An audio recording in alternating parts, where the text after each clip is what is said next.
Welcome back to Suburban Black Girl, episode 8. Cheers. Cheers.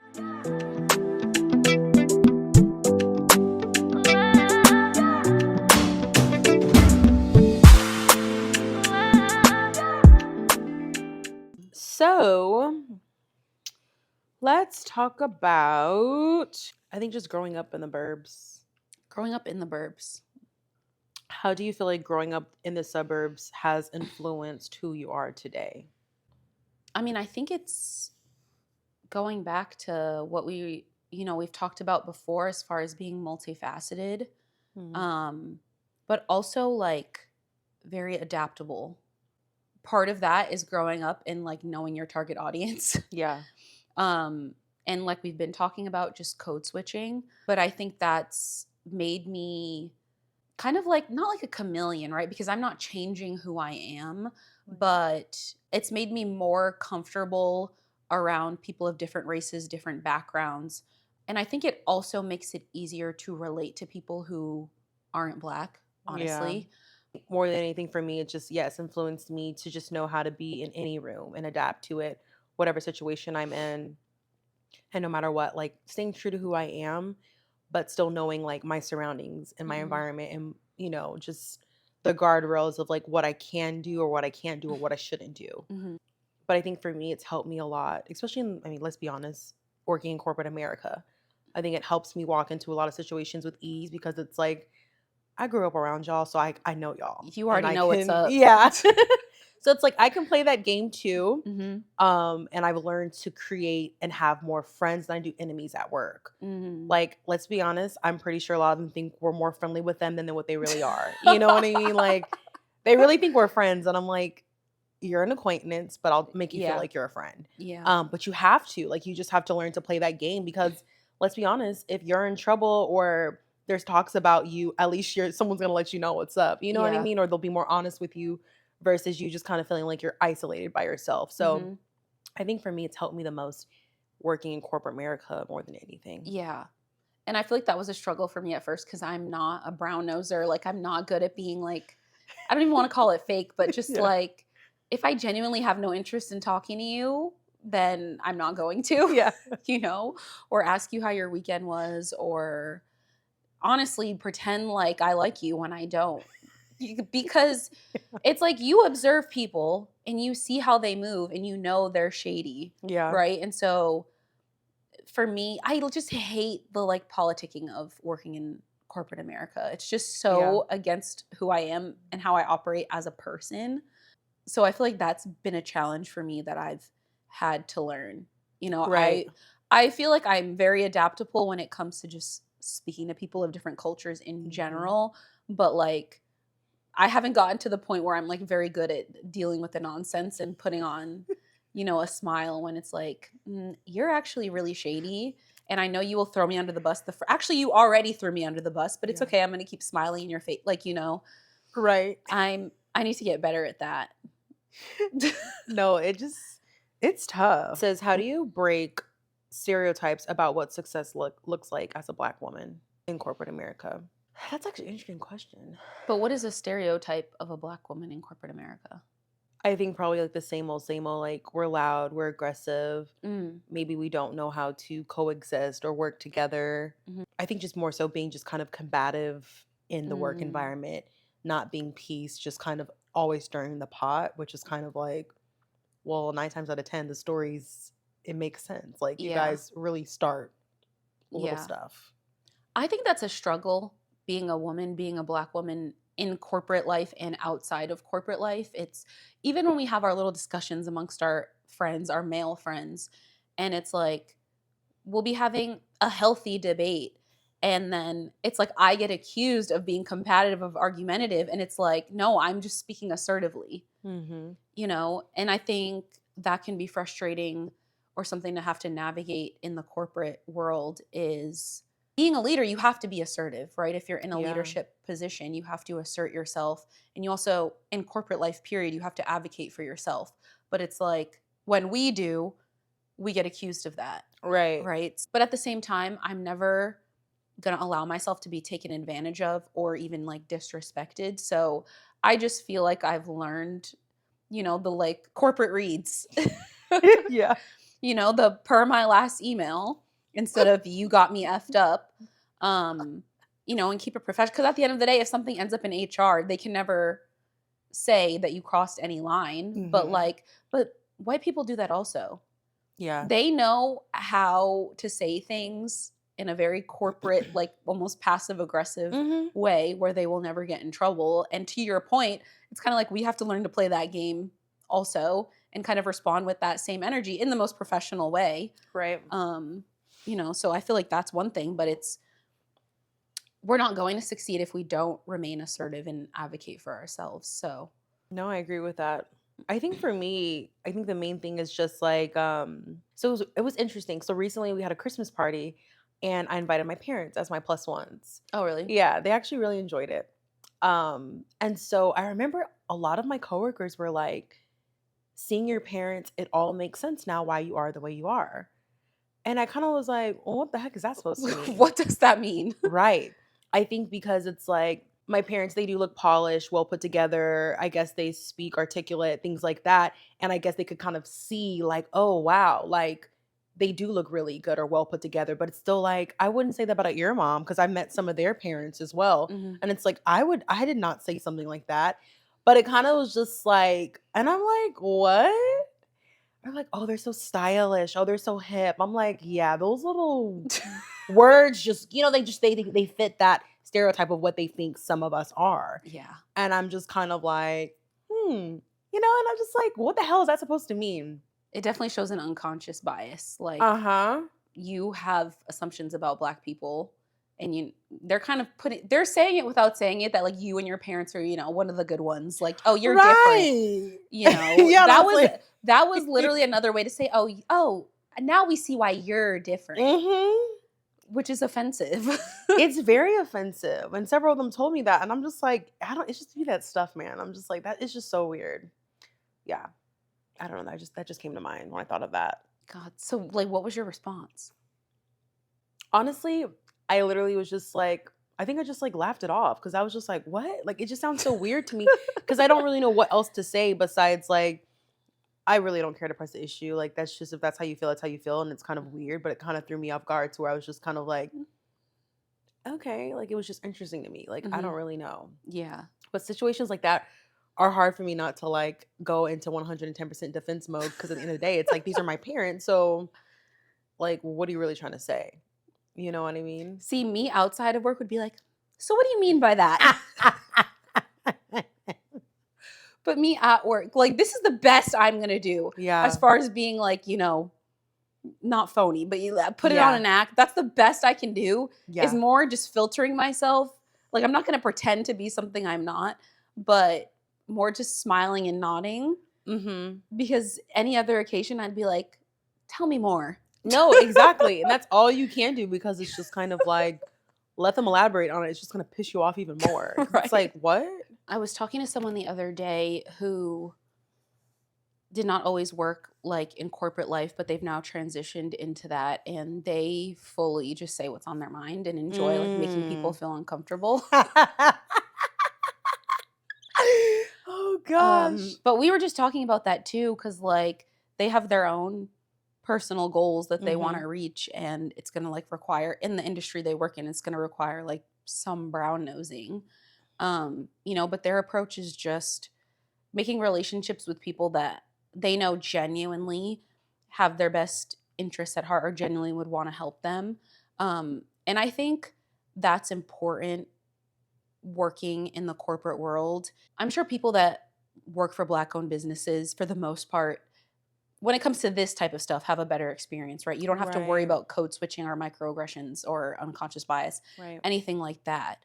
But we can't all work for a black owned business. So at the end of the day, like, how do we navigate this? And I feel like for me, I've gotten lucky at certain companies I've worked at with having a boss that was happy, even though she was white, to advocate for me or wanted and I'm still friends with her to this day. She literally texted me yesterday that she got engaged and like sent me her Oh, picture. that's so I love that. Yeah. So I feel like, and listen, you can't always trust coworkers, even when you're cool, because Yeah. at the end of the day, people are going to choose their check over you or a promotion over Always. you. But I do think when it comes to navigating these environments, like having allies or people that you can feel like you would trust in the office and outside of the office, or having a mentor, or if you can, like having a boss that will advocate for you. I think in leaning on those types of things, because this type of stuff is going to go on for God knows how long. We're always going to Yeah. have to deal with microaggressions and things like that. So it's like, how can we best navigate that? And I think mentors and things like that, finding your people in the office is important. No, yeah, absolutely. I agree with that. Because if not, it's hard. It's really hard. Yeah. It's like, you got to have those people that you can like ping on the side and be like, Susan was on some BS today. Otherwise, I don't know how people survive through the day. No, it's so hard. Like in my previous company, I remember I was like new and I noticed a few other Black people would all hang out. And I'm like, gosh, I can't wait to just be cool with them, because I'm like, I know I'm not the only Yeah. one going through this. Yeah. And once I started talking to them, I'm like, okay, cool. Yeah. But I get it. I think we talked about this before. You got to kind of feel the new Black girl out before you just kind of, bring her in your circle. I'm like, I promise you guys, I'm not one of them. No, because all skin folk ain't kinfolk, Definitely not. You got to fill them out first. Yeah, Because what no. side are you on? No, seriously. But it's always great when you can get in with your fellow Black coworkers and like Yes. really spill the tea and Yeah. like get the truth. It's funny because I, from one of my old jobs, because obviously I just started a new one a couple Mhm. months ago, and I was talking to someone that I used to work with, and like the tea that they were spilling now that I don't work there anymore, I was like, what? This person did what? They got drunk at what holiday party? They took their shirt off? What? Like, it's funny where you can like spill that tea Mhm. once you no longer work at a company. No, for sure. And I feel like the tea just gets better once you leave. Piping Like, hot. I was like, what? girl. I was like, how did I not know any of this while I worked here? Because it's like every office, like every company has its dirt and its secrets. And Oh, once yeah. you find those out, you look at so many people differently. Or you're like, oh, that's why you still work here. Or that's why you act like that. Yep. But it's actually crazy how dirty the secrets are at all these companies, no matter where you work. Yep. No, whether it's big or small. Like everywhere has its dirt. Yep. And it's always so true too. And I saw a clip, I wish I remembered it. It was like a clip of Barack Obama just saying like, you work so hard to get into these rooms and you realize like the majority of the people are mediocre and they barely know what they're doing. Yep. I really want to find it. No, I actually Did saw you that. see that Yeah, I clip? saw it recently too, and I was like, it's so true. It's like you're only here because you're old and you've been at the company like what 20 plus years, Yeah. but you literally don't know anything Yeah. because you're asking me for basic stuff or you're questioning me when I tell you. They're like, oh, da, da, da." It's like, yeah, Yeah. And it's like we spend our lives because we're programmed that we have to work twice as hard. So we are prepared. We do know our stuff. And then we get in these rooms and it's like, what have you been doing this entire time? Because you don't know basic stuff, no, and it's just like crazy. And then even when you do get in those rooms, you still have to fight for equal pay or fight Mhm. for why you deserve a raise or why you deserve that promotion. And it's just like the work actually speaks for itself. It's just unfortunate our skin color is what, prevents us getting from what we deserve. Yeah, no, for sure. So let's talk about friendships. How do your friendships differ now from when you were growing up?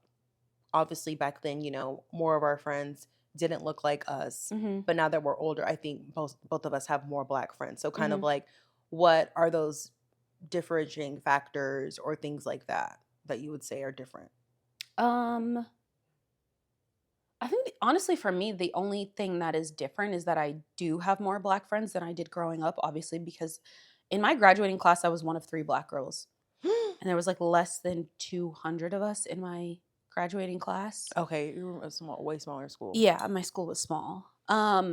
So I think by default, I have more Black friends as an Yeah. adult. I don't know. What about you?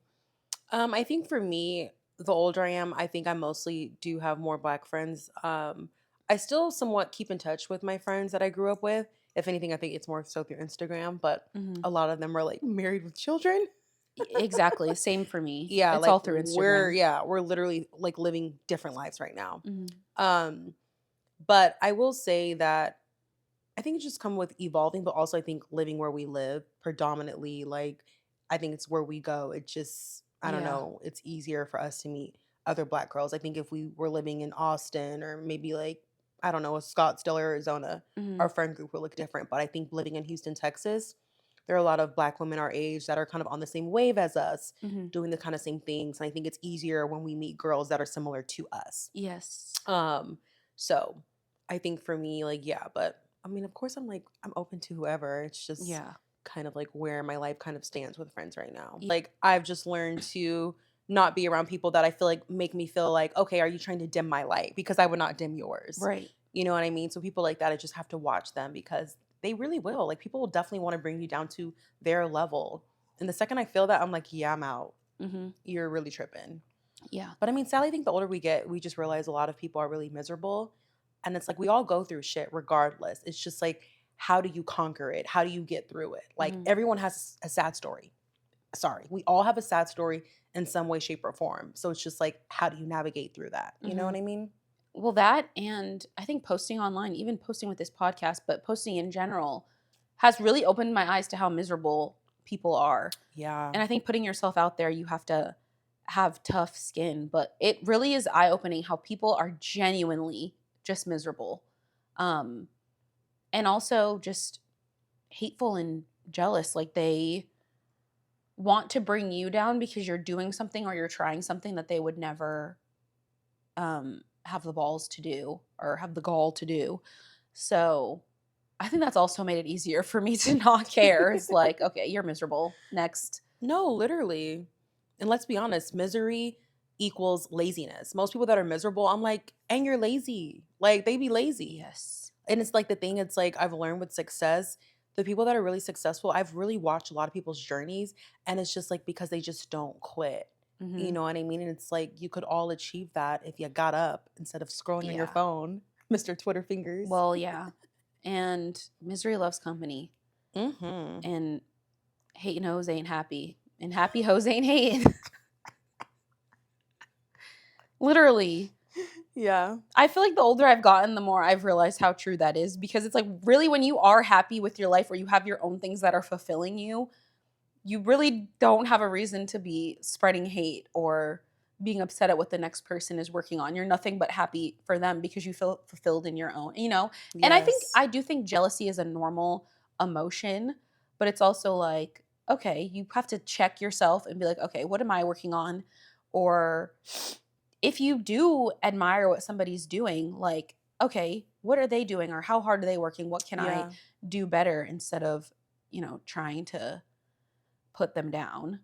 Right. Um, so there's a difference between having Twitter fingers and being spreading hate and genuinely being like, I love what you're doing. How can I do it also? No, for sure. Did you feel pressure to dress, speak, or act a certain way to fit suburban norms? When it comes to dressing, for me, I've always like loved clothes and fashion and whatever. So I've always worn what I wanted to wear or what I wanted or what I thought was cute. But I definitely participated in some of the trends like wearing the pink sweatpants or like Ah, yes. The North Face fleece or the UGG boots. But like there was also things where I was like, no, like I never wore anything from Abercrombie or Hollister. I did Aeropostale, but I never wore anything from Abercrombie or Hollister. So Mhm. I feel like more so for me, it was the hair. Like Yeah. frying my hair because I wanted it to be straight or because I wanted to like manipulate it and do certain buns or whatever that my peers were doing. I think I definitely participated in that or kind of, I mean, in hindsight, like pressured myself to try and like fit in that way. Meanwhile, my hair is a completely different texture and it's okay. Like back then I hated wearing braids. Um which like is sad in hindsight. Now Yeah. like I'm like I wouldn't want your hair at all. No. Um but I think that's definitely a way that I tried to conform to fit in. Yeah, I think for me, it came down to a lot of like, right, the clothes, because you don't want to feel like, oh, everyone else has it and I don't. Mhm. So I did used to shop in Hollister. Mhm. Um, I was also, were you not into limited too? Yeah, but I feel like that was not universal. I did love Limited Oh too. my God, I loved it. Yeah, I feel like back then I was shopping at Limited too, or just like a lot of TJ Maxx and Marshalls. Um, back then. Yeah, I was into But all I that. feel like the age that I was shopping at Limited too, like I feel like the pressure to assimilate didn't really come more until like later middle school or high school for me. So by then I wasn't Mm. like wearing Limited too or Yeah, anything yeah, like yeah. that. Um, but yeah, I loved Limited too. No, oh my God, such a time. I think me, it was K through 5 and then junior high. Because by the time I went to high school, that's when I transitioned into more of a very um diverse high school. And a lot of my friends, that's when I started to kind of hang around more black girls, which hmm was high school for me. hmm Because I finally got away from like the private school and more of like the suburbs of school. hmm Because I told my parents, I was like, I kind of want to be around more people that look like me. And they felt like it was time. Because my dad was like, you're starting to go too far to the left. Yeah. So they were like, it's time. But thankfully, we found a nice enough school that made sense for me. But I think a lot of it just has to deal with like, when is it the right time? And obviously, hmm depending on where you live, you know, you don't want to send your kids anywhere. So Yeah. that's when I got back into like, that's when I started wearing like, that's when colored skinnies are out. So, Oh my child, God, I the was wearing colored the skinny colored jeans. skinnies. Like my first day of school, like hot pink skinnies Oh my freshman God. year. Was that also the time of like I forget what was that? New Boys with like Why are you gonna say that? got my Yes, Vans on, but they look like yes. And sneakers. you know, obviously being from California, like Oh, I know it was big out it was there. huge. We were Yeah. jerking. First of all, why was my nickname in high school Lady Pin Drop? I don't know why. What does pin drop mean? Because like pin drop was a part of like the jerking dances. So the pin drop was literally like a pin drop. Like you would do this dance. Never did it in a day in my life, but I don't know why they gave me that nickname. But yes, like they would be jerking all over campus, skinny jeans, like it was all that going on at my school. So it was definitely a lot to take in at first. I was like, okay, it's different here. Were you jerking in your hot pink skinny jeans? No, that's how I got the nickname. If anything, I was just watching them. I was like, why did y'all give me this nickname? And they literally stuck to that. I was like, y'all are sick. That's hilarious. I just thought of that right now. Oh my God. Yeah, child. But I think that was really it for me, was just more so that I think with the hair, my hair was just always so thick. So it's like I tried, but if anything, I felt like they would eat me up when I had the braids. Oh my God, they go crazy when I get the braids in. I'm like, you guys, they're just braids. Yeah. But I had to get braids because it's like we would do, you know, the whole pool parties, and hmm all my friends back then had like pools. So I felt like I had to have braids because we would just swim all the time and do all these different water activities. And Yeah. I'll never forget the time I went on a lake trip and I decided to get like my first little like sew in. It was kind of like a body wave. My hairdresser said, do not get in that salt water, Ashlyn. The leave out was leave outing. Girl, I got in that salt water. I literally had like, it just was a big ass like rat tail in the back. Like when I got home, we had to cut it out. And my poor white friends tried to help me like clean it out with their freaking Pantene or whatever the heck they had. And it just made it worse. And I just remember crying like, yeah, never again. Oh my God. Yeah, I think we've all had to go through some of those hair struggles and that was when I realized like my hair is different than theirs. Like that was Yeah. that situation for me. It was so embarrassing because it was like a weekend getaway and I was so embarrassed going Mhm. home like that. Yeah. I was just talking about this too, how like back then it was like this pressure to fit in and conform. But now I feel like I look back and I'm like, damn, all of y'all peaked in high school. No, literally, literally. But you know what I've been noticing now? If anything, like the sad thing is, if anything, now they really ride our coattail as far as like Mhm. the slang, the type of music, the way they dress. And now, even lately, I've been on like social media, like TikTok, the way all these brands are talking, the way all these people Oh are yeah. talking. Ho, is you rich? The Like, hoe oh, is this you. this No. eats, or ate. Like everything is so Or just like cis in our. general. Yes. And I'm like, they really think it's cool to kind of like steal our dialect. Like I it's mean, crazy to me. I just would love to see 24 hours of the internet where Black people, Black culture, African American vernacular did not exist, because I feel like it would be a very boring 24 hours. Absolutely. You know, I get like when I'm in the TikTok comments and I'm seeing people that are not black saying "ho is you," dot Yeah. dot dot, it's like, or oh my god, sis, I love, and it's just like, where is y'all's culture? Come on. Like they literally talk just like us on TikTok. It's like crazy to me now. I'm like, this is actually scary and everyone's capitalizing off of it. But I feel like I was saying this to you earlier in the week is just I think there's a lack of identity or a Yeah. lack of culture on their end. And obviously the majority of people in this country are white, which would make sense why there's more white successful influencers, but also just looking at it culturally, I feel like they lack a unique culture of their own sometimes, Mhm. or just identity and like creativity, and that's why African American vernacular is so popular online. But I think that's why it's so much easier for white influencers to grow, because they're always looking for inspiration. Yeah. And I feel like in general black people, but black women are more creative. Yeah, we can all follow trends and take inspiration from one another, but we in general are more innovative, For sure. and I feel like they genuinely sometimes like lack an identity, and they're looking towards someone for ideas or for inspiration, and they just literally copy what that person does. And I think it makes it a lot easier for white influencers to grow for that reason. um Yeah, it's no, I interesting. agree. I mean, let's be honest, we know a lot of the trends on social media originated from black creators. Hmm. You know what I mean? And so it's like when you see stuff and then people are in the comments like so and so did this first, or you see it and you're like, wait, no, so and so did this. It's Yes. crazy to me. Like a lot of them do lack the originality Yes. because a lot of the stuff just comes to us like from the dome. Like it's just, Literally hey, just talking, like, look at Nene. That lady is a walking meme, and yes, she's not even trying.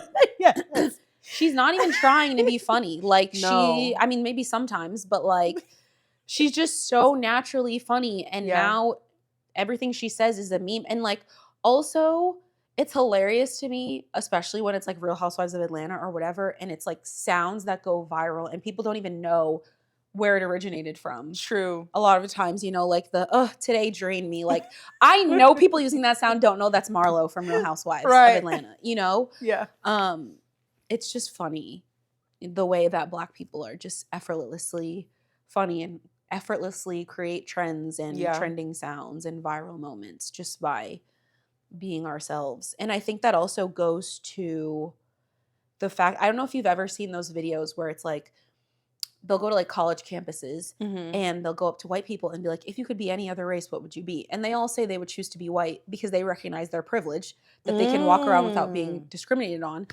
But they go up to black people and they're like, despite the things that we have to go through, not one black person is like, I'd rather be white or whatever. It's because despite everything we go through, like being black is still lit, you know? Very cool. Yeah. Like we just Yeah. have such a rich culture. It's like, despite the discrimination and the racism that we face, why on earth would anybody choose, like, we would never choose not to be black? Yeah, no, for sure. I mean, and even let's like even just now how obsessed everyone is with like the African culture, like seeing all these celebrities now pull up to Deti to Simba, like and like out Yeah. there is crazy to me. Hmm. It's like y'all were not checking for Nigeria a few years ago, but now everyone is so obsessed with Afro beats, like the culture, like Hmm. everything about them. And it's like back then, let's be honest, in elementary school, they all talk so bad about them, just like they did us. But it's just like y'all love it here. Yeah. Y'all love it here. Yeah. It's also interesting when you see those videos online or just in general, right? Like, we are always so welcoming Yeah. despite everything that we've been through. This guy was like going around Walmart or like the grocery store, literally just asking people for a hug. That's it. Like, I've had a bad day, asking people for a Mm. hug. And it's like almost every black person was like, oh, yes, of course. It's Yeah. because like we can empathize Come on. because we've been there, Right. or we're always the first to stand up for people, or um speak out against injustice, and because we know what it feels like, but then it's never reciprocated for us. Yeah. um, No, I agree. It's definitely very different. Mm. How did your lack of representation growing up impact your confidence and sense of identity when you were growing up? I think a lot of it was for me was more so just growing up, being more so a dark skinned girl in predominantly white spaces. So I think, of course, the whole colorism thing played a huge factor in my confidence growing up. Um, and I mean, those are some times where I'm like, I just don't miss how I felt back then, just because of how people made me feel because of the color of my skin. Mhm. And I think it took me so long to be confident in myself to where it's like people used to make me feel like I was literally black as my leggings. Um, and it was just so heartbreaking how people would treat me based off of that. And for me, I think it was harder, to be honest with you, to see the beauty in myself because my mom is very, very, very, very fair skinned. Oh, she is? I Yeah, haven't seen your parents. that's true. Huh? You have it in a Mm-mm. person. Um, and so my mom is very fair skinned, and so is my grandmother, and that's who I was more Mm. so around. Of course, I was around my dad's side, but that's my grandma really helped raise me at first because my parents were so busy with work. And so my dad is like my complexion. So for me, it's like I have this very fair skinned mom and this dark skinned dad, but I'm Mhm. still more so a dark skinned woman. So I think even at home, like my mom, I feel like she of course loved me to death, but she still never understood where I was coming from because she did not look like me. Mhm. But I still felt like she made me feel just as beautiful. But I think it did make it harder because it's like when you look at your mother, you do see yourself. And now that I'm older, people are like, you look so much like your mom. But when I was younger, they never said that. It was always like, you look like your dad, you look like your dad. So Mm. not only was I dealing with that, but it's just kind of like when I look in the mirror at my mom, you think that's who you look like. And for me, it just wasn't that. Yeah. Um, but yeah, I think the colorism stuff used to get to me a lot because you really just don't feel like you're beautiful off the rip because of, how dark you may be. So I think that was one of the toughest things that I had to get through growing up living in the suburbs was really just the color of my skin. Like, did that start to get better when you got to high school and it was more diverse, or like when you went to an HBCU?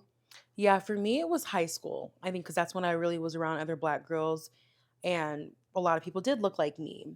Because when I was in like grade school and junior high, it was me and like two other black girls. Mhm. So, and I was still one of the darker ones. But yeah, for me, it definitely came once I moved to high school. But in all actuality, I felt like I really didn't see skin color until I moved out here to Texas. Like living in California my whole time, I always still felt like my color played a factor, especially Mhm. once I went to college and we're going to like LA and Hollywood to party. Like, yeah, I never Oh had God. issues, but Yeah. let's be honest, it gave iffy. Like, there's certain places where I knew that like it was going to be harder for me. Mhm. But yeah, like so you already know, you lived in LA, like it's different. Yeah, they're very colorist. Very. Like, very. Yeah. I mean, not only colorist, they just, I feel like, don't even like black girls, period. No, they don't. Like, even when we started going partying in LA, when you were living out there recently, like, we'd look around and we're like, why are we the only two out of the hundreds here? Yeah. And sadly, let's be honest, we were only getting in because so and so knew the owner, like something like Yeah. that, or whoever was Mhm. working there. It Mhm. wasn't like we just could walk in freely, Yeah. Oh yeah, we were not getting in otherwise at which is all. so sad. Yeah. Yeah. So for me now, I'm like, no, I want to raise my kids somewhere like a Houston where they're not even, they don't have to go through any of that. Like Mhm. growing up in California, no, it was too Yeah. much. Yeah. What practices have helped you heal from suburban isolation or identity struggles?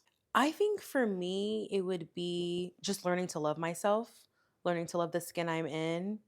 I think that takes time. You know what I mean? So just learning like what colors look best on me, what type of hairstyles, what makeup, Mm. just learning myself more and learning like what fits best for me because what fits for Susie doesn't fit for me. Ciao. So I had to learn like what fits for Ashlyn. Mhm. So I think yeah, that's really Yeah. it.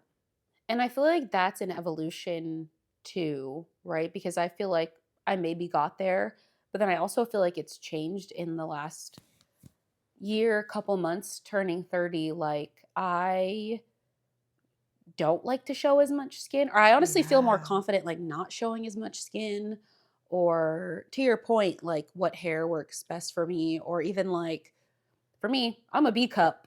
So like I can't be wearing nothing low cut. It's just not for me. But I feel more confident wearing something where it's not low cut. Yeah. I agree with you that it just takes time and Mhm. figuring out what works for you, because and a lot of times that involves not necessarily following trends or following the crowd, Right.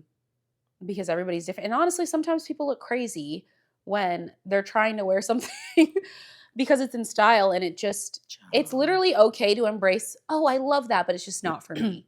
Right. And I feel like I've gotten to that point, or just figuring out like what variation. We always talk about this with like our little Gen Z babies that like wear the cutest stuff. And it's just like, oh, I love living vicariously through you because I could never wear that today, Yeah. you know? No, seriously. Like the crop top era, Jesus, what a time to be alive. Crop tops in shorts. My Yes. gosh, what a time to be alive. Meanwhile, now I'm like, if I'm showing that much skin up top, I'm wearing a full pant. Yeah. Or for me, crop tops now just equate to high rise pants. Like, Yeah. there's no low rise plus a crop top. For me personally, I like to eat too much. So it is what it is. Yeah.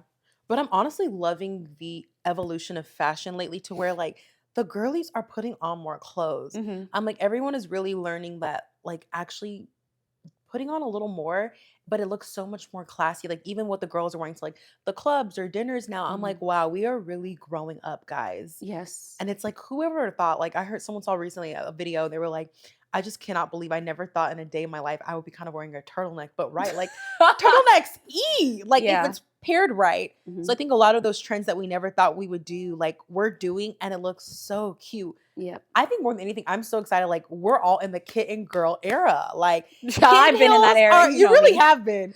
I finally have transitioned. I broke my ankle last year, so I'm still healing. So I love my kitten heels now. I love them though. I embrace Not it. going My back. feet are flat. My Yes. thing is, you're either going to make fun of me because I'm trying to walk in something that I have no business walking in, or you're going to make fun of me for wearing a kitten heel. All right, well, make fun of me for wearing the kitten heel, because Right. there is something to be said about wearing a heel, and like makes you feel like a little more confident. But like you feel more confident when you can walk in it, not just True. simply because it's high. That's so So, true. I love a good kitten heel with a wide leg pant, Yes. because it's nobody's business that it's a kitten heel at that Literally. point. They would never know. Yeah, nobody needs to know. So I love that. And yeah, I agree. Like just a good turtleneck moment, or even if something's tight, like if it's like a tight dress, then, having it be full length or a midi length, I love. Like I'm no longer confident wearing something short and tight. I just, time and place, but like if it's short and tight, then maybe it's long sleeve and high neck, Hmm. you know? Um, but yeah, I feel like I'm entering my auntie era in that way. No, I'm loving the evolution of dressing right now. It's nice. Bring back the blazers to the club, then we'll be complete. I didn't get to It's live coming. I didn't get to live through that era, so I wanna experience it. Look, Business casual to the club. I'm all for it. I have to wear that stuff to work. So listen, less clothes I have to buy. Like bring it on. I mean, we're basically getting there though. Like No, it's coming back. yeah. Bring back the platform pumps with the blazers to the club, and then the cherry on top will be the statement necklace.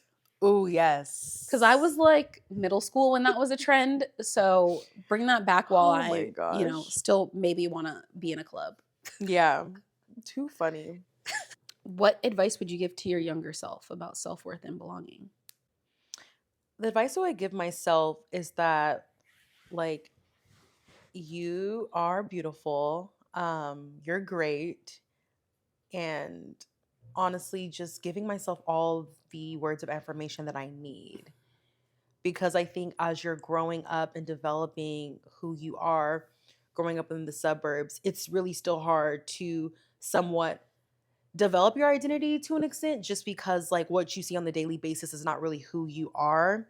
So I think for me it was just those words of affirmation to myself. Mhm. But I think it's a huge journey of just building like confidence and self-worth. And I think it definitely also for me it was just like at home, like my home environment and my family pouring into me. You know what I mean? I think that played a huge factor in it as well. You know what's crazy? I have a lot of friends that have told me my mom has never told me I'm beautiful. What? Damn.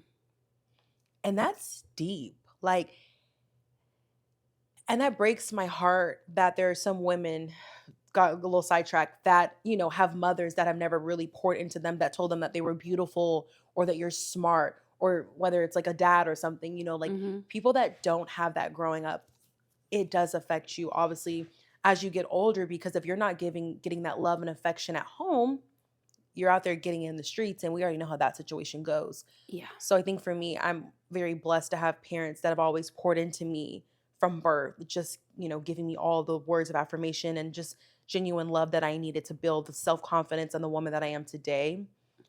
So yeah. I think that's crucial in not, to your point, seeking external validation. Yeah. Because then once that carries over into adulthood, um, it's a wrap. Like Girl. nothing but therapy is fixing that. I don't know. Even stuff as simple as like when I go out and do my makeup, it's like, I don't, unless it's for content, it's like I'm not even posting a selfie or my outfit or whatever, because a lot of it was just seeking validation from the people that follow me on, you know what I mean? Yeah. And it's like I'm at the point now, I literally, especially having deleted my other Instagram, it's like I literally don't miss that. Like I don't even Yeah. care. Unless it's literally a selfie for me to post my makeup details. It's just like I'm glad I've reached that point. Mm-hmm. Um but it's just like a lot of these people do not mean you well and do not have your best interests at heart. So seeking their validation is just a recipe for disaster. And I think it also can put you on the path of obviously unhealthy romantic relationships. Oh my God. Yeah. Because when you're constantly seeking external validation from a man, then you end up in situations that you have no business being in, or you end up in unhealthy situations, um, or you just stay in situations too long, or even just seeking their validation. It's like you honestly end up with somebody that is just like literally beneath you. No, literally. Literally. Someone that'll come in and just like ruin your confidence and Yeah. everything about you.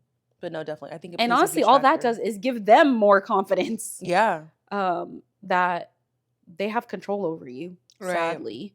Um, yeah, I think those affirmations start at a young age, but also reminding yourself, like your own affirmations as an adult, Yeah. um, remind you like who you are and your value and what you deserve and what you don't deserve or have to put up with. So that's crucial. No, it really is. And it's like, it breaks my heart how a lot of things, like the way we are and, you know, the things that we go through and the areas we lack, obviously, it's all about your foundation and your upbringing and things like that. Um, and you see how different people are once you start to realize like their childhood traumas and the things they went through. And you're just like, wow, like Hmm. you don't realize those little things, how they just kind of affect you in your adult life. Hmm. But yeah, that one hurt a lot when my friend was like, yeah, my mom's never told me I was beautiful. And the sad part is that she probably said it very casually, but it probably hurts her, but it's probably way more painful than she's even like allowed herself to feel. And that's also why I'm always such a big advocate of therapy, because it's like you don't realize how much stuff you bury. Come on. Even if you are or feel like you're an emotionally available person, it's just like there are genuinely things I forgot about, or that I'm like, yeah. It's like how did that make you feel? It's like that hurt my feelings. Yeah. But then it's like it hurt my feelings enough for me to cry, but it's like I genuinely can't even feel it in that moment because it's just buried, Yeah, you know? Um, for sure. I it's think a like lot of us hard do to that. pull that out. Yeah, it really is. It really is. And then have you heard like some people say a lot of their traumas, or they don't remember the trauma they went through until like they're older and maybe you have a Mhm. kid or something. Like it's those random moments in your Mhm. adult life where you're like you literally have a flashback of like, "Oh my god, that happened to me." Mhm. And that is crazy because it's true, we do bury a lot of things. And it's Mhm. like you don't realize what you really buried until you're older. Um and my gosh, like the type of the can of worms that can open is scary. And it's exhausting. Yeah. Because once you do like get into therapy or even just start working on yourself and you open that can of worms, it's like everything, it's literally a can of worms. Like when you open it, it all comes rushing and it's overwhelming. All the things Mhm. that you haven't dealt with or that you've compartmentalized. And it's like sometimes you just get in to survival mode and you're like, I'll deal with that later. Okay, yep, Yeah. yep. And then it's just like you can become very unhealthy that way and not even on purpose. It's just trying to get through life. Yeah. But that's why I literally have no embarrassment now about being a crybaby because it's so much healthier to just feel it and move on than it is to move on or think you're moving on and you're really not. You're just Yeah. bearing it, you know? So I have no qualms about being a crybaby cancer these days. No, definitely. It's definitely important, like you said before, to feel your feelings. You really have to.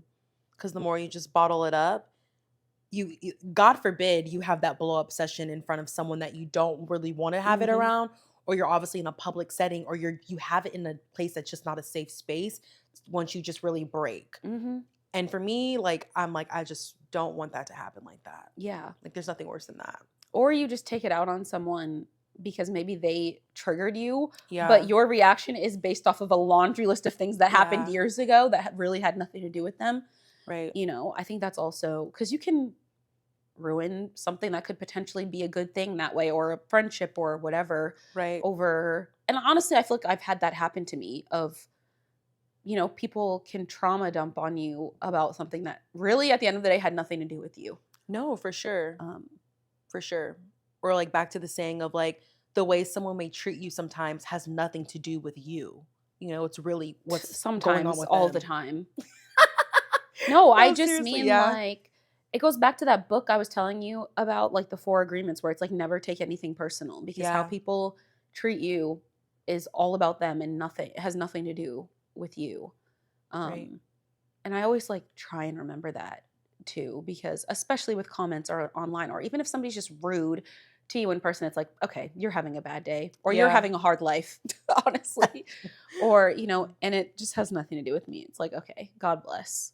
No, for sure. Like it's harder when people are just so nasty, especially like when you're out, at a grocery store, at a dinner, things like that, like in the public setting. And it's like, I know you hate this job and that's why you're acting so ugly. Like, but it's just so hard in those type of situations to try to keep your composure Mhm, and just not snap on them because it's like, why are you being so nasty? mhm. I think for me, it's the post office. Oh my God, those old ladies are so They're rude. miserable. They're No, so I don't think I've miserable. ever, maybe once, I've witnessed a post office worker that Oh, actually liked their job. they're Um, so rude there. but also, I would like to formally file a complaint with why is there always a line when you go to the post office? It does not matter. Yeah. Like, there's always somebody on break when the line's out the door. I don't know what's up with that. No, seriously. And everything you need, like you need to get more tape or a box. Go back in the line. No, I literally just stood like 15 minutes. Ma'am, back in the line. I'm like, are you serious? You're not ready. You're not ready. Like, ooh, they drive me crazy. Yeah. Mm-mm. But it's like, you know what? I get to walk out of here and this isn't my job, so I'm going to show you some grace for this 5 minutes that I have to deal with you. Yeah. But listen, I show myself grace too because it's like 95% of the time I'm like, okay, it's not about me. Hmm. But there will be that 5% of the time where I'm going to say something, and that's Yeah. okay. We're all Sometimes you just human. have to, like, right. Sometimes you just have to. If you catch me on the right day. Hmm. Rarely, when it comes to like service workers or anything like that, I genuinely, like, unless the service is atrocious, I really try to still tip or whatever. It's Yeah. more the 5% where I might snap, more it comes in like personal relationships where somebody just has me effed up more than, strangers on the street. But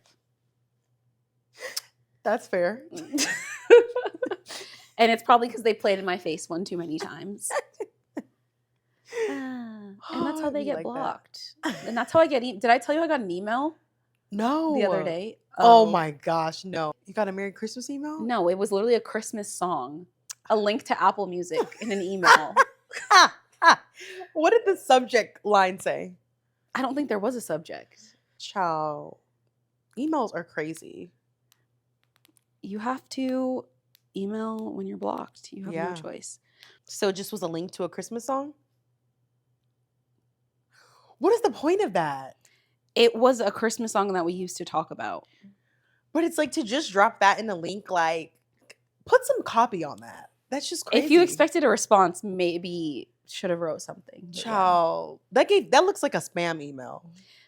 It's some weird thing. It used to happen when we talked, Uh-huh. where he would go to text me, but it would go to my email because that's his phone number. Because it's not his email. Yeah. Because That remember makes how I told you sense. he emailed me on my birthday? Yeah, Yeah. that came from his email address. But this, Huh. I don't know why it does that. That's a new way. He's probably figured it out because it's basically like it looks like he texted you, but it went to your email. Like, how does that work? Interesting. I don't know. That's the thing about men. Like, I'm just like, when do y'all move on and just give it up? I personally think that's what's most scary is he probably, not probably, is most definitely, I don't know for a fact, but I know just because I know him, is probably not in another relationship, but probably talking to someone seriously, and you're still emailing me a Christmas song. Like, I think that's what makes dating most scary is like, why are you even still thinking about me? Come on. It's so scary. Or it's like, just say the word and I'll leave her. What? No. But it is. It's so true. Like when you start to date someone new, it's kind of like, so who from your past are you still talking to? Hung Or up still on. somewhat, yeah. Like a lot of them are, and it's so scary. Yeah, I hate that. That is the scariest part of dating someone new. You just never know. Even down the line, you don't know. People get married and they're still thinking about like their first girlfriend. Yeah. And a lot of people do that literally to kill time, which is actually diabolical. Like they will literally marry a woman, have kids with her, and like the second their like one true love gets divorced, like they will shoot their shot, which is insane. Yeah, it's actually scary. Or it's like, imagine once we really like hard launch our husband or something like that. The ones that'll be like, I just can't believe it wasn't me, or like, you don't know how much this hurt me. Like, are you fucking serious right now? Bruh. That's why it's like, do you post the person or you not post the person? Because, you know, some people are like, I'm not posting him until we're engaged or until we're married. But it's also like, you kind of need to post them. Let all the birds come out the woodwork. You know what I mean? Because I'd rather know before we say I do. No, I agree. And let's be honest, a lot of these women want to come to you woman to woman or let you know about your man. So I do agree with that. Like, I'd rather know before I just kind of seal the deal on this. Right. I don't want to I never want to like overpost a man I really, really want to be with. But yes, I do agree. You need to post beforehand just to let it come out. Yeah. Because the amount of girls I've seen get, you know, people come to them woman to woman via TikTok is crazy. Child, if you want to see if your man is cheating, post him on TikTok. Oh my God. And let the algorithm. And it always does. It's Those videos always have 1 million likes. Yes. Of like, you know, thousands of shares. And it's like, we found her. And it's like, damn. Yes. Or when I see certain videos where I'm like, damn, he did his big one. And then it's like the next day, you see the girlfriend talking about, so why did I see my, it's like crazy. Yeah. Like, it's so scary to me. Whew. Dating in 2024. Child, what a time to be alive to date. May the odds ever be in your favor. I feel like I know when dating's bad when I tell my mom these stories and she just laughs. Because it's like, right, she can't believe it. Like, I'm like, girl, you have no idea how bad it is out here. Like, grown ass men. Yeah. Grown, older than us. Way older than us. Showing out. Yeah. The 40-something's still in the club. It's crazy. Girl. But I feel like it's the ones that got married young and now they like want to be outside. Mm-hmm. Yeah. What's the oldest you think you would date? Like seriously date? As in like, honestly, I would marry him. I mean, if I'm 30, maybe like 10 years older. Yeah. I think that's a max for me, 10. Yeah. Because then think about it. Once you're like 50, 60, like they're kind of like bedridden. Senile. Like it's cute right now, but you're gonna have to take care of him in about 20 years and you're still kind of like living your best life. Yeah, you still are a little vivacious. Yeah, that's the only downside of dating too much older. Well, on that note, Let me go find a sugar. No, I'm joking. Well, guys, thanks so much for tuning in, and we'll see you next week. Bye.